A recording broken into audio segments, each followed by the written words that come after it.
Assalamualaikum warahmatullahi wabarakatuh. Perkenalkan, nama saya Nurliana Kauti dari kelas D semester 3 jurusan Pendidikan Guru Sekolah Dasar Fakultas Ilmu Pendidikan Universitas Negeri Gorontalo. Baiklah, tujuan video ini dibuat untuk memenuhi tugas mata kuliah pengembangan kurikulum SD dari Ibu Nur Fadlia SPD MPD. Baiklah, dalam video kali ini saya akan membahas tentang sejarah perkembangan kurikulum yang ada di Indonesia. Nah, berbicara mengenai sejarah itu sangat panjang. Nah, kali ini saya akan membahas saja garis-garis besarnya. Nah, perkembangan kurikulum itu di Indonesia, saya ingat ada ungkapan menggelitik yang acap kali muncul, yaitu ada penguasa di negeri ini, yakni ganti menteri, ganti kurikulum. Nyatanya, dalam perjalanan sejarah sejak kemerdekaan Indonesia pada tahun 1945, kurikulum pendidikan nasional memang telah berulang kali mengalami perubahan, yaitu dari tahun 1947 sampai dengan sekarang ini, yaitu kurikulum K13. Perubahan tersebut merupakan konsekuensi logis dari terjadinya perubahan sistem politik, sosial, budaya, ekonomi, dan iptek dalam masyarakat berbangsa dan bernegara. Hal ini disebabkan karena kurikulum itu sebagai seperangkat rencana pendidikan perlu dikembangkan, secara dinamis sesuai dengan tuntutan dan perubahan yang terjadi di masyarakat. Baiklah, saya akan menjelaskan saja secara singkat. Yang pertama itu pada tahun 1947 yang kita kenal dengan Rencana Pelajaran 1947. Kurikulum pertama yang lahir pada masa kemerdekaan ini memakai istilah dalam bahasa Belanda yaitu Leerplan, artinya rencana pelajaran. Dalam bahasa Inggris itu yaitu kurikulum. Perubahan arah pendidikan lebih bersifat politis dan orientasi pendidikan Belanda ke kepentingan nasional. Pancasila kurikulum yang terjadi asas itu saat itu dikenal dengan sebutan Rencana Pelajaran 1947 yang baru dilaksanakan itu pada tahun 1950. Sehingga sejumlah kalangan yang menyebut sejarah perkembangan kurikulum di awal dari kurikulum 1950. Bentuknya itu memuat dua hal pokok. Yang pertama, daftar mata pelajaran dan jam pengajarannya. Kemudian yang kedua yaitu garis-garis besar pengajaran. Pada saat itu, kurikulum pendidikan Indonesia masih dipengaruhi sistem pendidikan jasmani kolonial Belanda dan Jepang, sehingga hanya meneruskan yang pernah digunakan sebelumnya. Rencana Pelajaran 1947 itu boleh dikatakan sebagai pengganti sistem pendidikan kolonial Belanda, karena suasana kehidupan berbangsa saat itu masih semangat juang merebut kemerdekaan. Maka pendidikan sebagai development conformist lebih menekankan pada pembentukan karakter manusia Indonesia yang merdeka dan berdaulat dan sejajar dengan bangsa lain di muka bumi ini. Orientasi Rencana Pelajaran 1947 tidak menekankan pada pendidikan pikiran. Yang diutamakan adalah pendidikan watak, kesadaran bernegara dan bermasyarakat.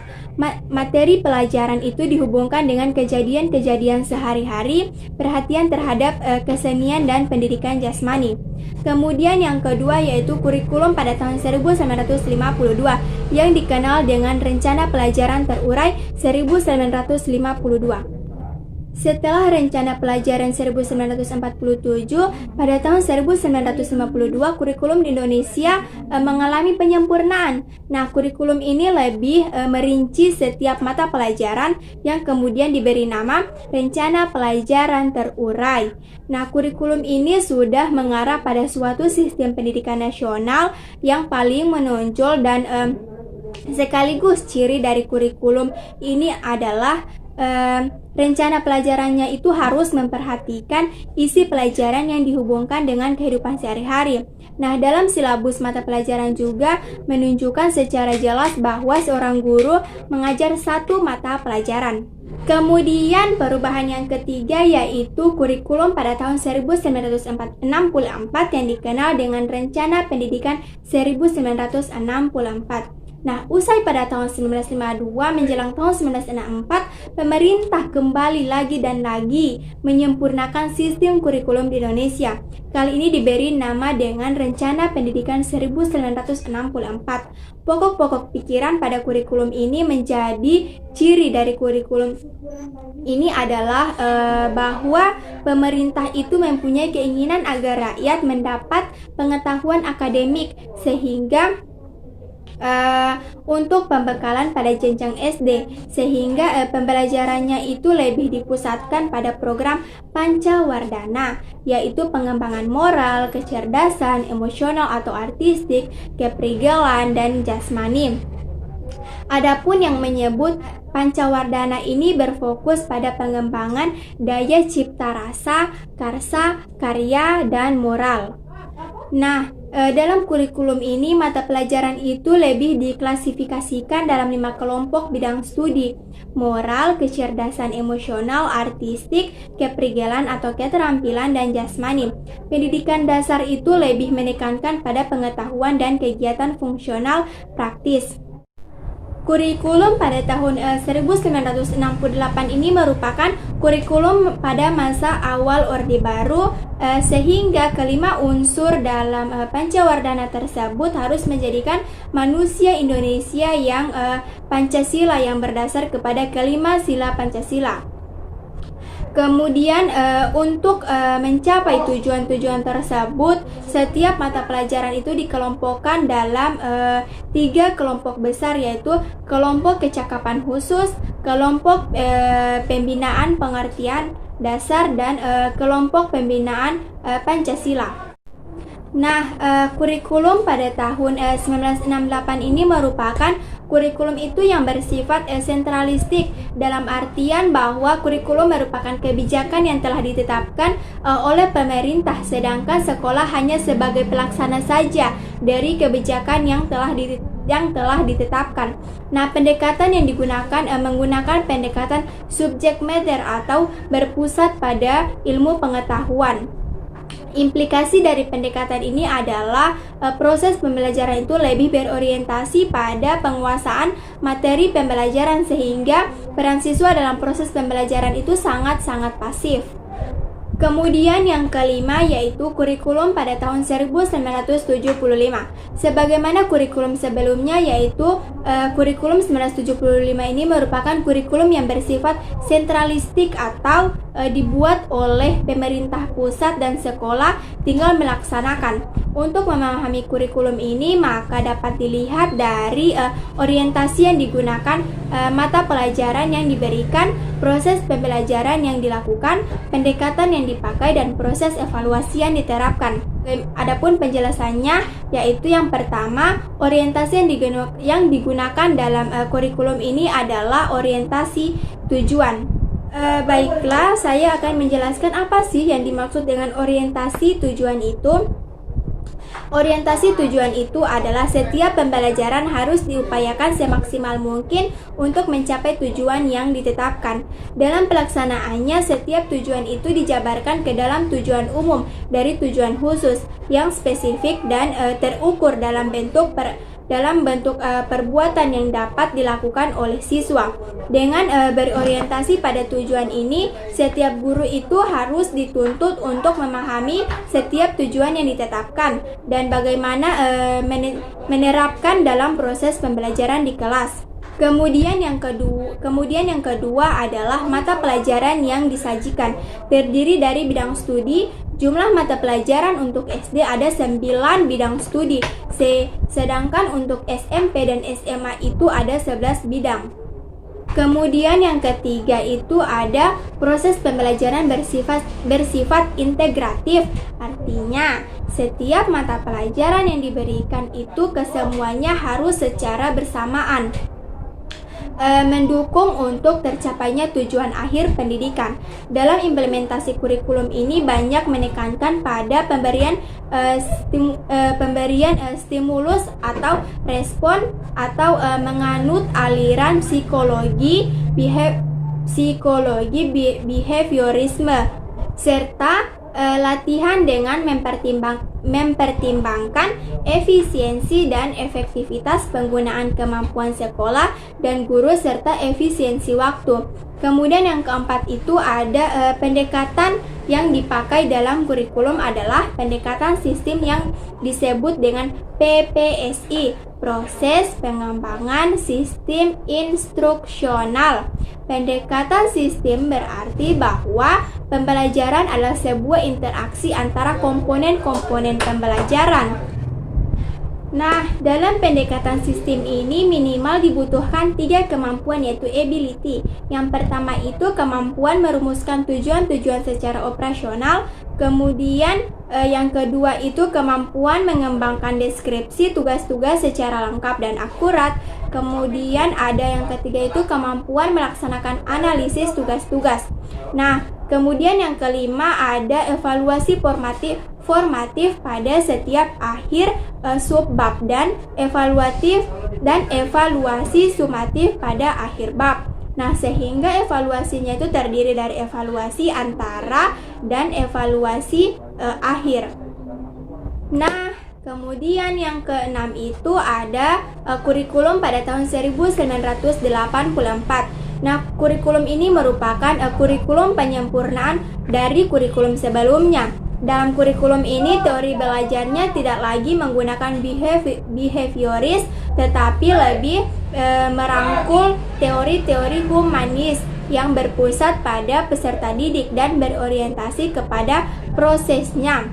Nah, hal ini dapat dilihat dari pendekatan yang dipakai dalam kurikulum ini, yaitu pendekatan keterampilan proses atau dengan nama lain yaitu CBSA, cara belajar siswa aktif. Nah, CBSA ini adalah pendekatan yang digunakan dalam yang memberikan kesempatan kepada setiap siswa untuk lebih terlibat secara aktif. Nah, keterlibatan di sini itu lebih ditekankan pada keterlibatan aktif mental siswa, walaupun juga tidak mengesampingkan keterlibatan fisik. Nah, selain berpusat pada peserta didik dalam CBSA, kurikulum ini juga lebih berorientasi kepada tujuan instruksional. Artinya bahwa apa yang disimpulkan dan dilakukan dalam proses belajar mengajar di kelas itu harus mengacu pada tujuan yang ditetapkan. Karena asumsi dasarnya itu adalah bahwa pemberian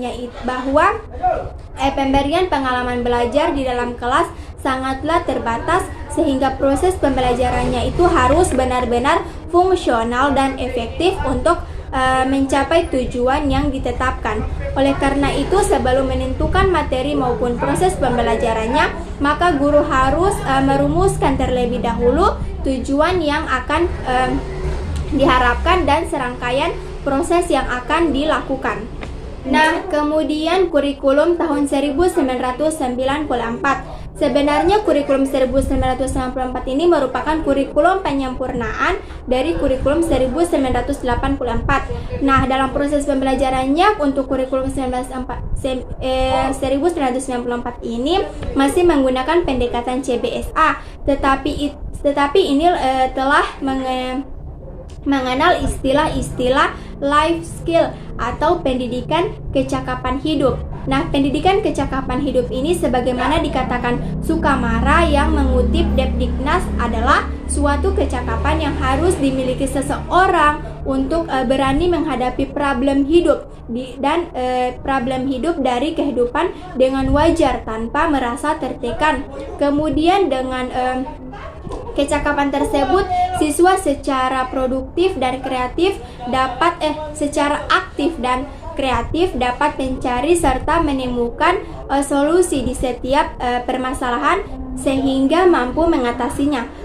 Kemudian yang ke-8 itu ada kurikulum tahun 2004. Nah, kurikulum pada tahun 2004 ini merupakan resolusi dari kurikulum-kurikulum sebelumnya yang dianggap hanya berbasis pada input dan proses, sehingga mengarah pada stagnasi pedagogik yang akan sulit untuk beradaptasi dengan tuntutan dan perkembangan ilmu pengetahuan, teknologi, dan masyarakat global. Nah, kurikulum ini sering disebut dengan kurikulum berbasis kompetensi atau KBK karena seluruh proses pendidikan di sekolah ditetapkan standarnya berdasar kompetensi yang dikembangkan oleh Badan Standar Nasional Pendidikan.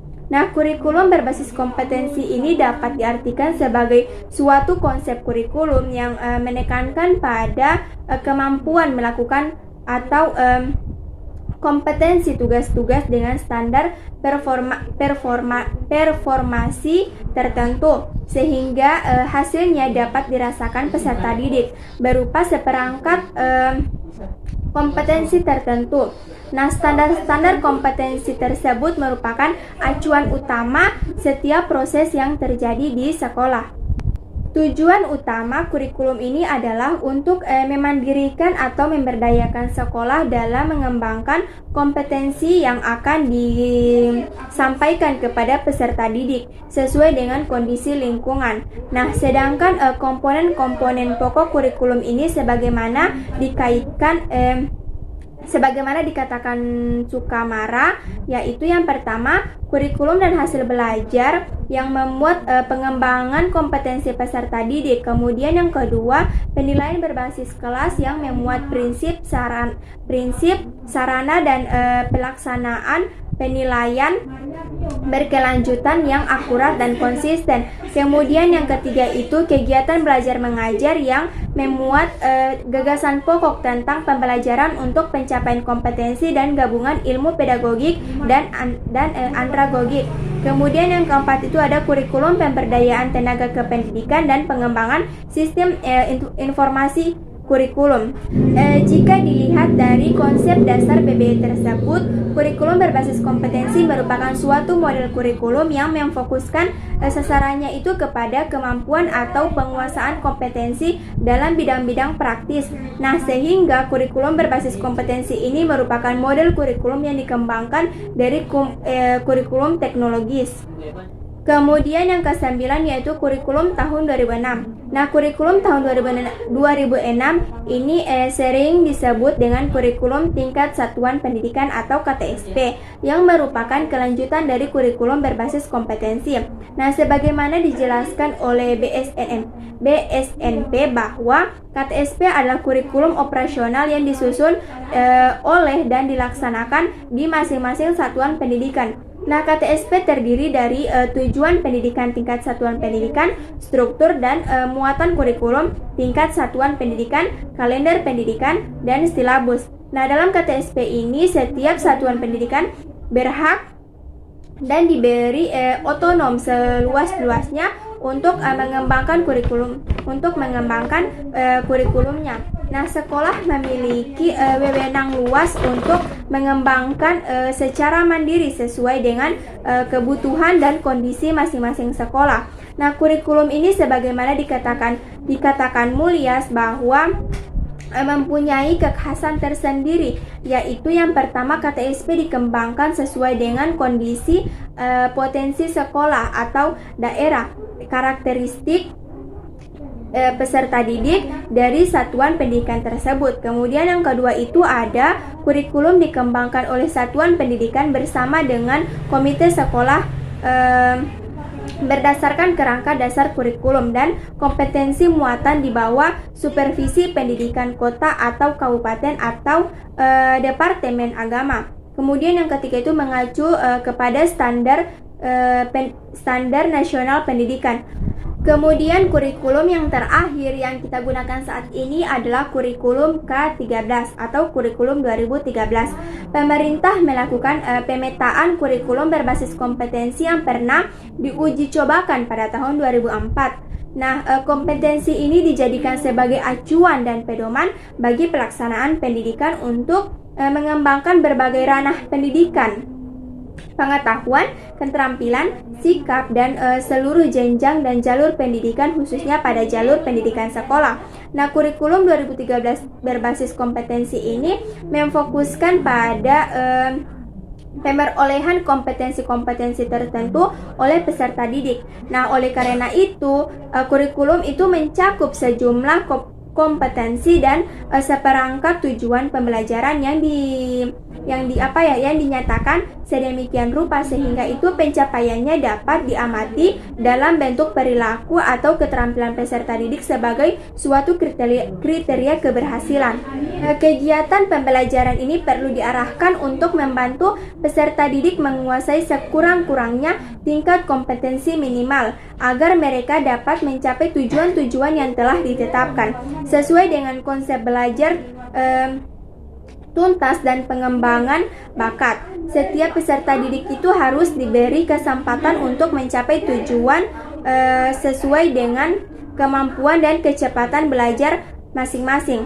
Tema utama kurikulum 2013 ini adalah menghasilkan insan Indonesia yang produktif, kreatif, inovatif, afektif melalui pengamatan sikap, keterampilan, dan pengetahuan yang integrasi.